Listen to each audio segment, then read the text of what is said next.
Hello, everyone. How are you tonight? We're going to pick it up at Genesis chapter 36. Now, I just want to say, first of all, thank you so much to those people that continually, for over 2 years now, have come to hear me read the Word of God. I'm so pleased that you are eating the Word, and I thank you for your support of me. Thank you for all those thumbs up. The hearts. I appreciate you and I pray for you. Everybody that comes through and sees what I'm doing is getting prayed for, okay? If you're so inclined, definitely leave me a thumbs up because it's encouraging to me. This is no idle effort for me. This is a ministry that I'm doing with the hopes that you will be saved if you're not already, okay? I'm also serving the body of Christ by reading the word to them. And it's not an idle effort, and it's for every time you see me read for 20 minutes or a half an hour, there is another hour that has gone into preparing to do this, which means getting myself dressed in a way that I feel is honoring to the Lord and to you. There are times where I'm depressed and I have to take a shower and I'm like, oh, but I do it, okay? And then there's, the makeup, and there's the setting up, and then there's the reviewing the video afterwards. So the whole effort for me is about an hour and a half, 2 hours every night. So when you give me a thumbs up or a heart or anything, it's very encouraging for me, and I want to thank you. You are not unnoticed by me, okay? I see that you're listening. I see that you're active in the Lord. I see all of it. And you have my prayers and my deepest thanks for your support of my effort here. Okay, I just want you to know that. Let's get going with Genesis 36. And this is a list of Esau's descendants. Now, I don't want you to get bored when you hear so-and-so begot so-and-so. I want you to listen, okay? I want you to take it in because these people truly lived just like you're breathing in and out. So did they. And these people are in Holy Scripture. They're important. And you'll be surprised as you listen to who came out of who, how it makes sense as we go through the Old Testament, which is putting feet to your faith that you know the Old Testament, okay? It makes sense when you listen and you absorb, okay? You don't have to be, it doesn't have to be your delight to listen to name reading, but listen anyway, okay? Because the Lord has them in here for a reason. So here we go. This is the account of the family line of Esau. This is Jacob's brother. That is Edom, E-D-O-M, and that's how he's referred to. He's the father of the Edomites, okay? Esau took his wives from the women of Canaan, Adah, daughter of Elon the Hittite, and Aholibamah, daughter of Anna and granddaughter of Zibeon the Hivite. Also Basmath, daughter of Ishmael, and sister of Nebaioth. Now, that's interesting. Daughter of Ishmael. That would be Isaac's brother, the son of Hagar, the slave woman, okay? Adah bore Eliphaz to Esau. Basmath bore Reuel, which is spelled R-E-U-E-L. And Aholibamah bore Jush, which is J-E-U-S-H, Jalam, and Korah, K-O-R-A-H. These were the sons of Esau who were born to him in Canaan. Esau took his wives and sons and daughters and all the members of his household, as well as his livestock, and all his other animals and all the goods he'd acquired in Canaan, and moved to a land some distance from his brother Jacob. Their possessions were too great for them to remain together. The land where they were staying could not support them both because of their livestock. So Esau, that is Edom, in parentheses, settled in the hill country of Seir, S-E-I-R. This is the account of the family line of Esau, the father of the Edomites in the hill country of Seir. These are the names of Esau's sons: Eliphaz, the son of Esau's wife Adah, and Reuel, the son of Esau's wife Basmath. The sons of Eliphaz, Teman, Omer, Zephyr, Gatam, and Kenaz. Esau's son Eliphaz also had a concubine named Timnah, who bore him Amalek. These were grandsons of Esau's wife Adah. The sons of Reuel, Nahath, Zerah, Shema, and Mizah. These were grandsons of Esau's wife Basmath. The sons of Esau's wife Aholibamah, daughter of Anna, and the daughter of Zibeon, whom she bore to Esau. Jeush, Jalam, and Korah. These were the chiefs among Esau's descendants. The son of Eliphaz, the firstborn of Esau, chiefs Teman, Omar, Zepho, Kenaz, Korah, Gatam, and Amalek. These were the chiefs descended from Eliphaz and Edom. They were grandsons of Adah. The sons of Esau's son, Reuel, chiefs Nahath, Zerah, Shema, and Mizah. These were the chiefs descended from Reuel and Edom. They were grandsons of Esau's wife, Basmath. The sons of Esau's wife, Aholibamah, chiefs Jeush, Jalam, and Korah. These were the chiefs descended from Esau's wife, Aholibamah, daughter of Anna. Now, Anna is spelled A-N-A-H. These were the sons of Esau, that is Edom, in parentheses, and these were their chiefs. These were the sons of Seir the Horite, who was living in the region. Now, Seir is spelled S-E-I-R. Lotan, Shobal, Zibeon, Anna, with an H again, Dishon. So I guess that name's interchangeable. A male or a female could have it because these are sons now. Anna, Dishon, Ezer, and Dishan. These sons of Seir and Edom were Horite chiefs. Now, once again, it lists and then at the bottom it sums up, okay? So the summation of the sons of Esau was, these were the sons of Esau, that is Edom, and these were their chiefs. And now it goes to, these were the sons of Seir the Horite who were living in the region, and we read those, okay? Now, the sons of Lotan, who was the first son to Seir, Horai and Homam. Timnah was Lotan's sister. I'm assuming that's the concubine. The sons of Shobal, Alvan, spelled A-L-V-A-N, Manahath, Ebal, Shepho, and Onam. The sons of Zibeon, Aya and Anna. This is the Anna who discovered the hot springs in the desert while he was grazing the donkeys of his father Zibeon. The Lord felt that it was important to mention this, and here he is in the Bible with his discovery of the hot springs. The children of Anna, Dishon and Aholibamah, daughter of Anna. The sons of Dishon, Hemdan, Eshban, Ithran, and Kiran. The sons of Ezer, Bilhan, Zavan, and Achan. The sons of Dishan, Uz, and Aaron. These were the Horite chiefs: Lotan, Shobal, Zibeon, Anna, Dishon, Ezer, and Dishan. These were the Horite chiefs. Here's the summation, according to their divisions in the land of Seir. Okay, so this is how the Bible does it. It lists them and then it sums it up. These were the chiefs, okay? These were the kings who reigned in Edom before any Israelite king reigned. Bela, like Bela Lugosi, B-E-L-A. Now we know that Bela had a very Jewish name, okay? And this is amazing when you think about it. Everything's written, okay? The Jews can trace their lineage here.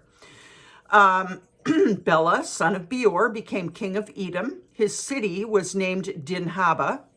When Bela died, Jobab, son of Zerah from Bozrah, B-O-Z-R-A-H, succeeded him as king.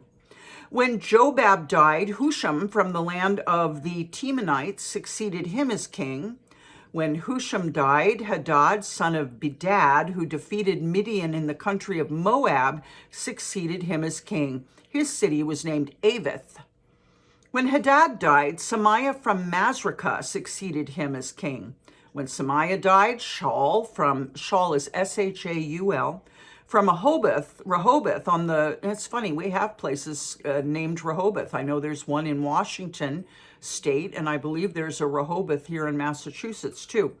When Samaiah died, or is it, I'm sorry, it's not Samaiah, it's Samlah. Shaul from Rehoboth on the river succeeded him as king. When Shaul died, Baal-Hanan, son of Achbor, succeeded him as king. When Baal-Hanan, son of Achbor, died, Hadad succeeded him as king. His city was named Pau, P-A-U, and his wife's name was Mehetabel, daughter of Matred, the daughter of Mesahab. These were the chiefs descended from Esau by name, according to their clans and regions. Timnah, Alva, Jetheth, Aholibamah, Elah, Pinon,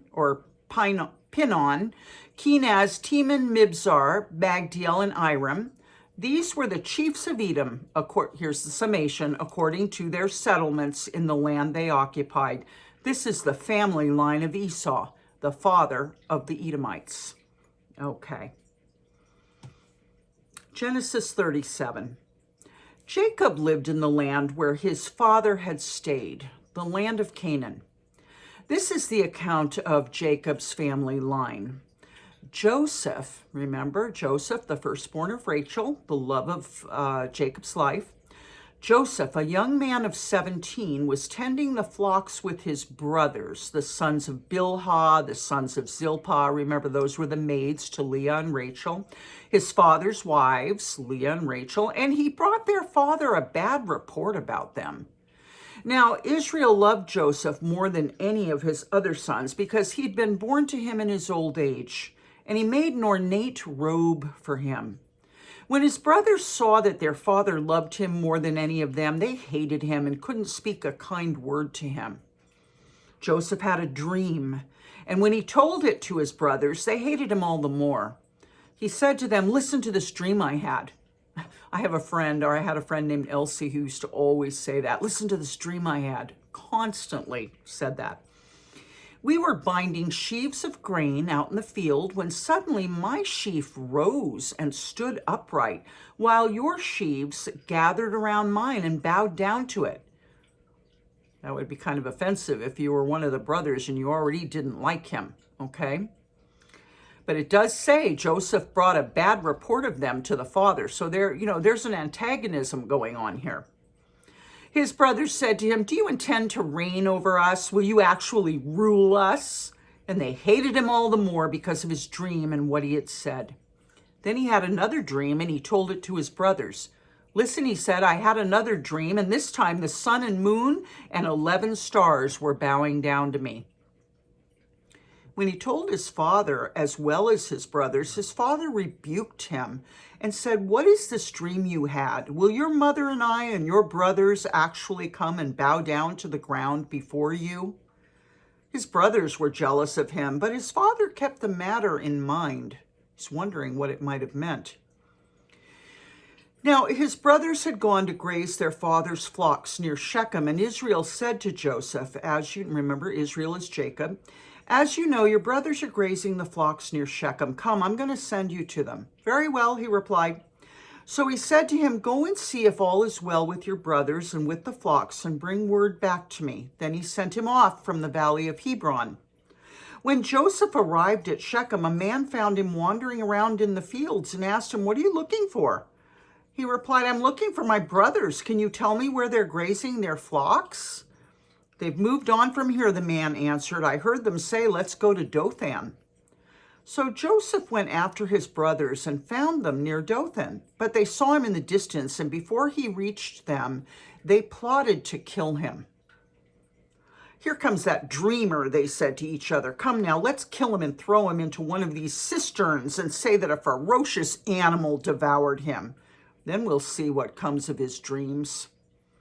When Reuben heard this, he tried to rescue him from their hands. "Let's not take his life," he said. "Don't shed any blood. Throw him into this cistern here in the wilderness, but don't lay a hand on him." Reuben said this to rescue him from them and take him back to his father. So when Joseph came to his brothers, they stripped him of his robe, the ornate robe he was wearing, and they took him and threw him into the cistern. The cistern was empty. There was no water in it. As they sat down to eat their meal, they looked up and saw a caravan of Ishmael's people, the brother of Isaac, remember? They saw a caravan of Ishmaelites coming from Gilead. Their camels were loaded with spices, balm, and myrrh, and they were on their way to take them down to Egypt. Judah said to his brothers, "What will we gain if we kill our brother and cover up his blood? Come, let's sell him to the Ishmaelites and not lay our hands on him. After all, he is our brother, our own flesh and blood." His brothers agreed. So when the Midianite merchants came by, his brothers pulled Joseph up out of the cistern and sold him for 20 shekels of silver to the Ishmaelites, who took him to Egypt. When Reuben returned to the cistern and saw that Joseph was not there, he tore his clothes. He went back to his brothers and said, "The boy isn't there. Where can I turn now?" Then they got Joseph's robe, slaughtered a goat, and dipped the robe in the blood. They took the ornate robe back to their father and said, "We found this. Examine it to see whether it's your son's robe." How cruel to do this to an old man. He recognized it and said, "It's my son's robe. Some ferocious animal has devoured him. Joseph has surely been torn to pieces." Then Jacob tore his clothes, put on sackcloth, and mourned for his son many days.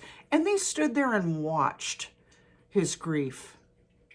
I mean, how self-serving and creepy. All his sons and daughters came to comfort him, but he refused to be comforted. "No," he said, "I'll continue to mourn until I join my son in the grave." So he's saying, excuse me here, I got a little piece of something on my lip. Sorry. He said, "No, I will continue to mourn until I join my son in the grave." So he's saying, I'm going to mourn for the rest of my life. So his father wept for him. Meanwhile, the Midianites sold Joseph in Egypt to Potiphar, one of Pharaoh's officials, the captain of the guard. Genesis 38. At that time, Judah left his brothers and went down to stay with a man of Adullam named Hira. There, Judah, now remember, Judah's the one that Jesus Christ is going to come out of, okay? There, Judah met the daughter of a Canaanite named Shua, S-H-U-A. He married her and made love to her. She became pregnant and gave birth to a son who was named E-R. She conceived again and gave birth to a son and named him Onan, O-N-A-N. She gave birth to still another son and named him Shelah. It was at Kezib that she gave birth to him. Judah got a wife for his firstborn, and her name was Tamar. But Judah's firstborn, was wicked in the Lord's sight, so the Lord put him to death. Then Judah said to Onan, "Sleep with your brother's wife and fulfill your duty to her as a brother-in-law to raise up offspring for your brother." Primitive times, folks. But Onan knew that the child would not be his, so whenever he slept with his brother's wife, he spilled his semen on the ground to keep from providing offspring for his brother. So not to be crass, we're all adults, but he was pulling out. He was removing himself before any seed could go to her womb, okay? And he was spilling it on the ground or what have you. Excuse me. What he did was wicked in the Lord's sight.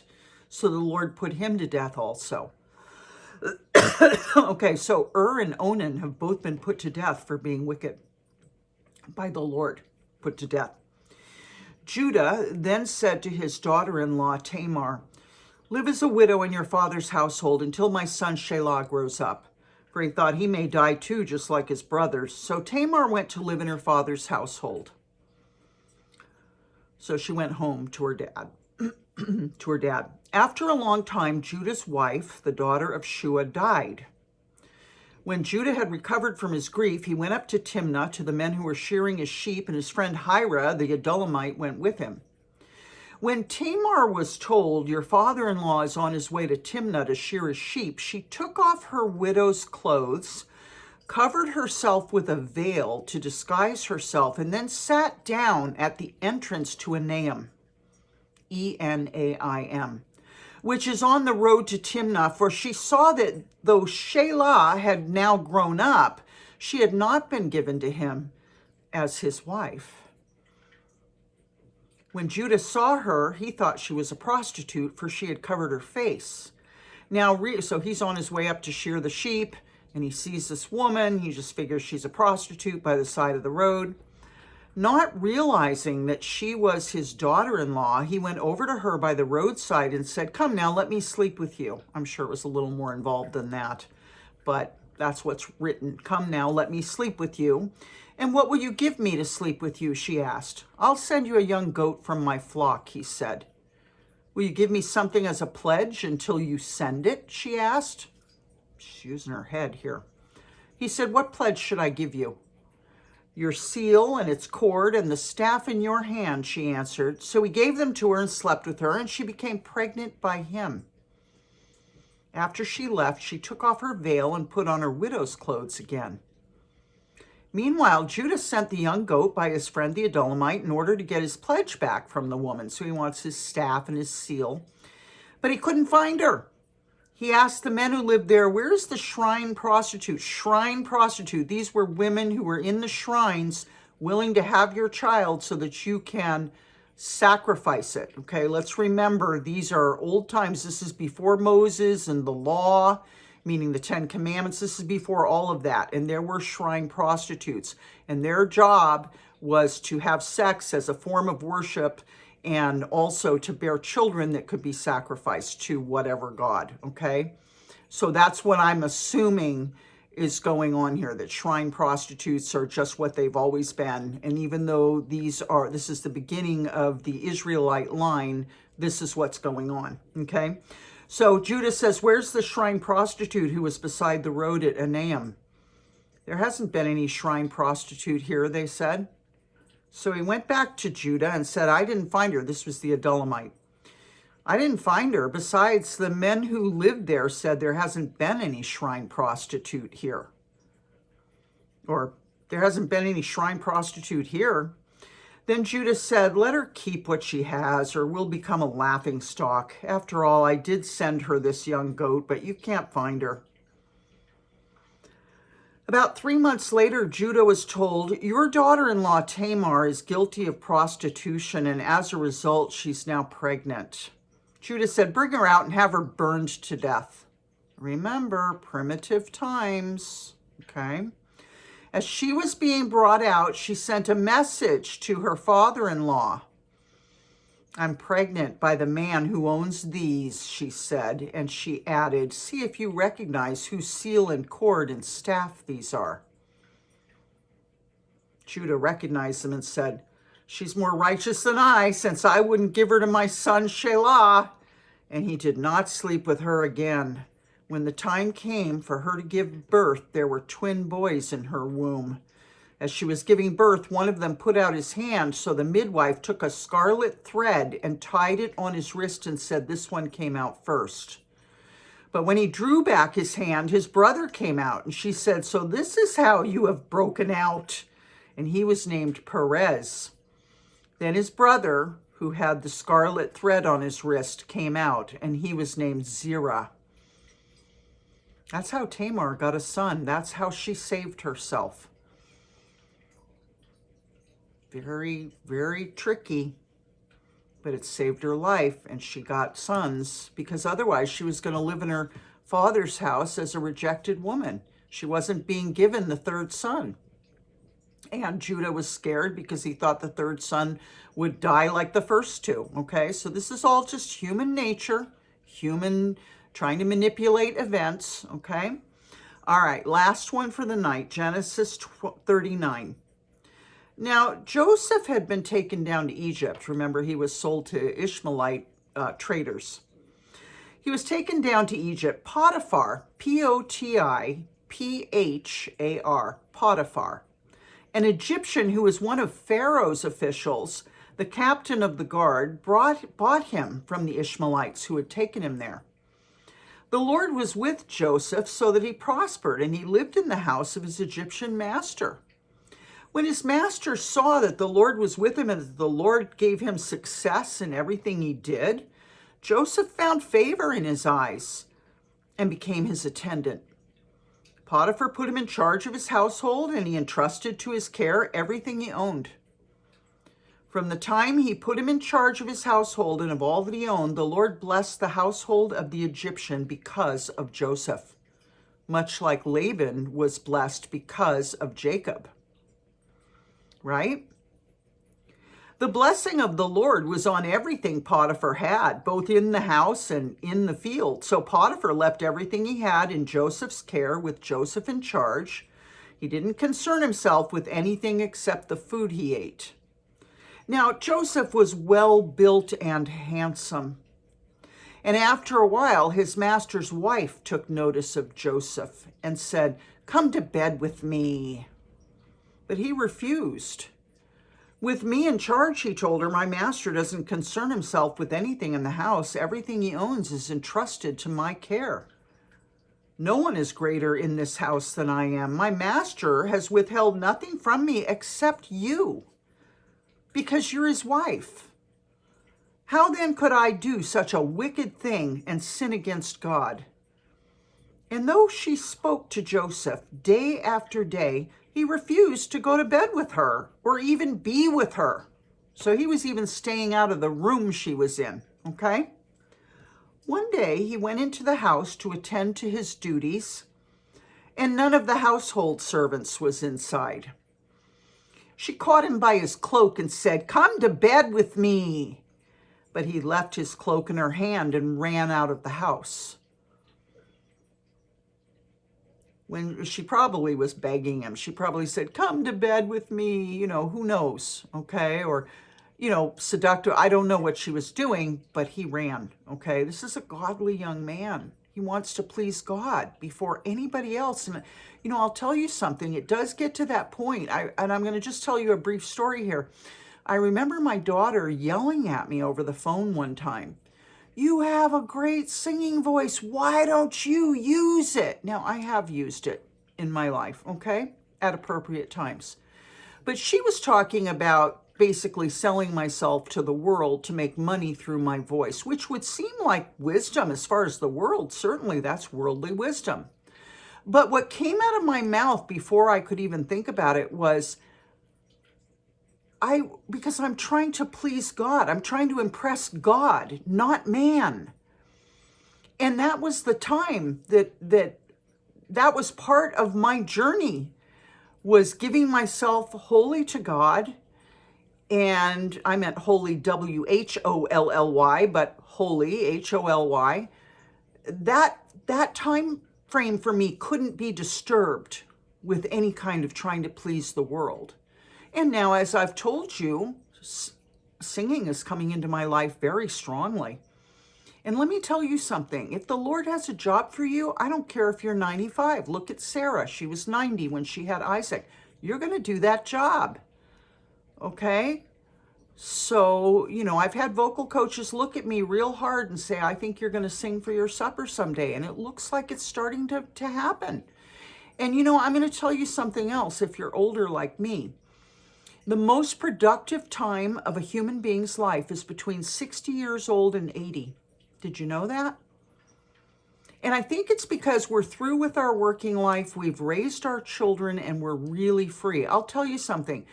Even though I'm still nursing injuries to my ankle and to my knee, I'm basically retired right now. And am I loving it? Oh my God, it's like the most beautiful vacation I've ever had.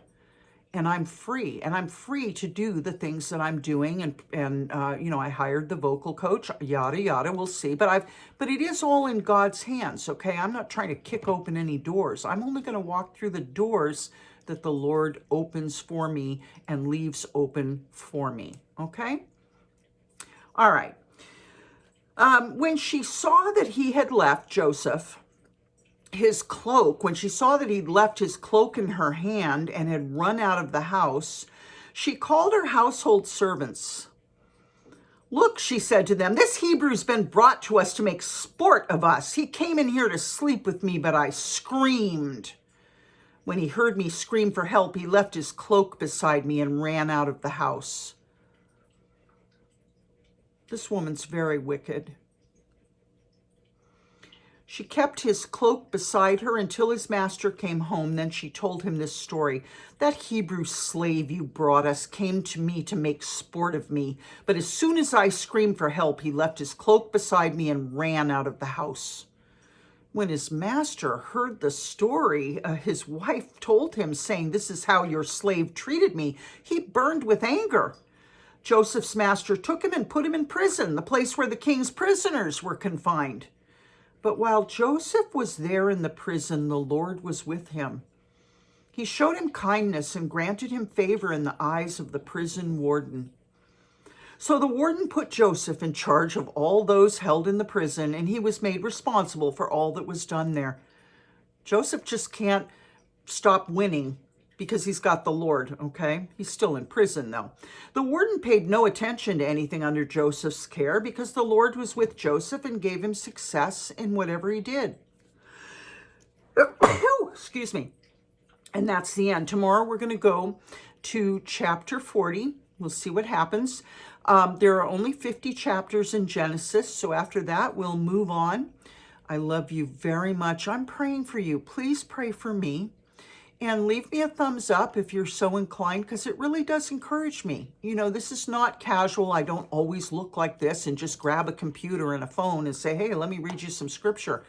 There's effort that goes into it. And when you thumbs up me, you encourage me, or heart me or whatever. Thank you so much. I appreciate every one of you. And I just want the word to go out and sink deep into your heart so that you can't help but live a godly life for a Lord that is so worth it. There's nothing else on earth, guys. The Lord is your glory. He is the riches of your life. Nothing else compares. Nothing compares. I love you very much, and I will see you tomorrow. Good night.